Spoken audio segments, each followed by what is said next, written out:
कल हमारे यहाँ पे बहुत ज़ोर आंधी आई और बहुत तेज़ बारिश भी हुई और इसका नतीजा ये हुआ कि मेरे गार्डन में काफ़ी सारे प्लांटर गिर गए, कुछ टूट गए और चारों तरफ बिखेर चुके हैं, काफ़ी सामान बिखेर चुका है। अब सबको मुझे अरेंज करना है, सबको सही करना है। एक प्लांटर आप यहाँ पे देख सकते हैं, ये यहीं पे रखा हुआ था और तेज़ हवा की वजह से ये नीचे गिर के टूट गया। अब इसे रिपोर्ट भी करना है। काफ़ी सारा नुकसान हो जाता है जब इस तरह से तेज़ आंधी आती है, तूफ़ान आता है और पौधे काफ़ी ख़राब होते हैं, वो तो होते ही हैं। साथ ही साथ आप देख सकते हैं कितने ही गमले हमारे टूट जाते हैं। ये इतना बड़ा पौधा ये इतनी तेज़ हवा में स्टैंड पे नहीं रह पाया और नीचे गिर गया।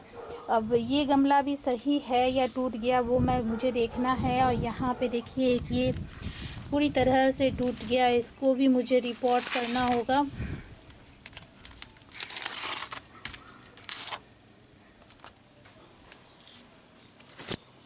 मुझे डर हो रहा था कि इतनी तेज़ हवा चल रही है, इतनी भयानक वाली जो हवा चल रही थी और इतनी तेज़ हवा के साथ जो बारिश हो रही थी, लग रहा था जैसे जितनी भी मैंने हैंगिंग बास्केट टांगे हैं वो सारे बास्केट कहीं गिर ना जाएं।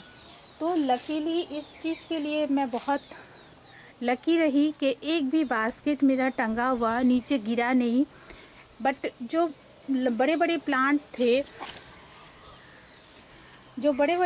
थे वो तेज़ हवा से अपने आप को रोक नहीं पाए और नीचे की तरफ गिरते गए।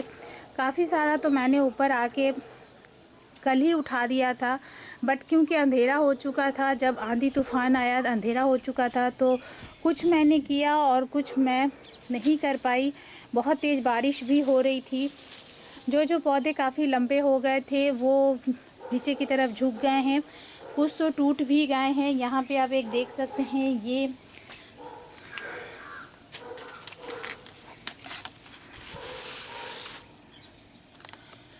इस तरह से। और यहाँ पे आप देखिए ये क्योंकि ये पौधे काफ़ी लंबे हो गए थे तो पानी के प्रेशर से नीचे की तरफ झुक गए और काफ़ी कुछ मेरा यहाँ पे भी लग रहा है कुछ हुआ है। ये स्टैंड ये गमला आई थिंक टेढ़ा हो चुका है, इसे भी मुझे सीधा करना है। तो इस तरह से काफ़ी कुछ हुआ है जो कि मुझे अभी गार्डन वर्क समझिए मेरा बहुत बढ़ गया। काफ़ी कुछ अब मुझे करना है। यहाँ पे आप देखेंगे ढेर सारे मेरे वॉन्डरिंग जीव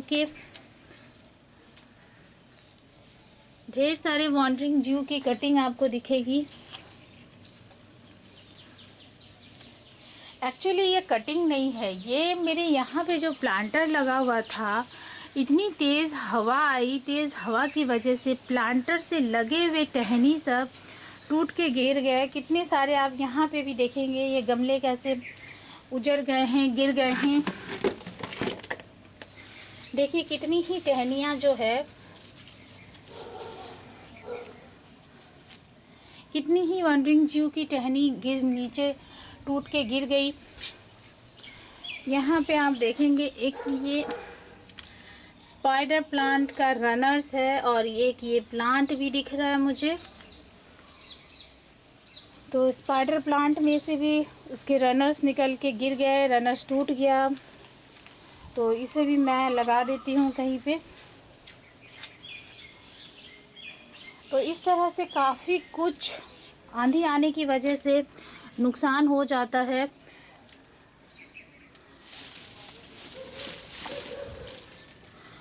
और थोड़ी मोड़ी बारिश हो तो कोई फ़र्क नहीं पड़ता है, लेकिन बारिश बहुत भयानक तेज़ बारिश थी और बहुत ही ज़्यादा हवा के साथ थी। बहुत ज़्यादा हवा, इतनी हवा कि कंट्रोल नहीं हो पा रहा था।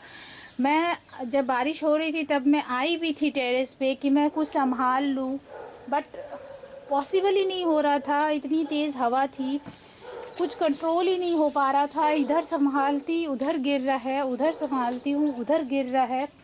तो जितना मैं उस वक्त संभाल पाई मैंने संभाला, फिर मैंने छोड़ दिया क्योंकि बारिश बहुत तेज़ होने लगी थी, वो भी तेज़ हवा के साथ।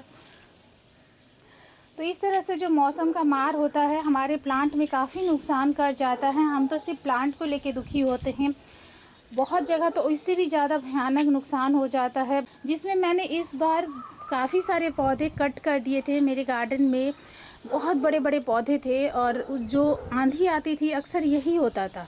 जब भी आंधी आए मेरे पौधे नीचे गिर जाते, टूट जाते, गमले फूट जाते। उसी की वजह से मैंने इस बार बहुत सारे पौधे मैंने लगभग एक हाथ छोड़ के कट कर दिया था, और जिससे कि प्लांट की हाइट थोड़ी कम रहे, तो आंधी तूफान से मेरे गार्डन में इतनी नुकसान ना हो। बट फिर भी आप देख सकते हैं काफ़ी कुछ हो चुका है, पूरा गार्डन एकदम से बिखर चुका है। अब धीरे धीरे मुझे पूरे गार्डन का सेटअप सही करना है, ठीक करना है, और इसके लिए लग जाएंगे मुझे लगभग 2 से 3 दिन। अब देखती हूँ मैं पूरे गार्डन जब मेरा सेट हो जाएगा तो मैं आपके साथ पूरा गार्डन भी शेयर कर दूँगी कि कितना नुकसान हुआ था और कितना टाइम मुझे लग गया ये पूरे गार्डन को सेट करने में। तो चलिए फ्रेंड्स, यही था आज का वीडियो। बहुत अच्छा तो नहीं था, दुख भरा था। गार्डन में काफ़ी कुछ नुकसान हो गया, क्योंकि ये पौधे सिर्फ मेरे लिए पौधे नहीं हैं, आप समझ सकते हैं हर एक गार्डनर्स के लिए एक एक पौधा कितना मायने रखता है। तो जो नुकसान होता है उसे तो हमें फेस करना ही पड़ेगा। ये हमारे कंट्रोल में नहीं है, कंट्रोल में होता तो शायद हम कर पाते, बट नेचर का जो मार होता है ये हमारे कंट्रोल में नहीं होता है। तो इससे जो नुकसान होना है उसे तो हमें झेलना ही पड़ेगा, बर्दाश्त करनी पड़ेगी। ज़्यादा से ज़्यादा यही कर सकते हैं कि हम इसे ठीक करें, सजाए, संवारे, संभालें। तो फ्रेंड्स चलिए, यही था आज का वीडियो। आई होप आपको पसंद आया हो। वैसे पसंद आने जैसा कुछ था नहीं, लेकिन फिर भी तो अगर अच्छा लगा तो एक छोटा सा लाइक कर दीजिएगा, और मेरे चैनल पे अगर नए हैं, पहली बार विज़िट कर रहे हैं, तो प्लीज़ इसे सब्सक्राइब भी कर लीजिए। चलिए मिलते हैं अगले किसी वीडियो में किसी इंटरेस्टिंग सी जानकारी के साथ। Okay then, bye.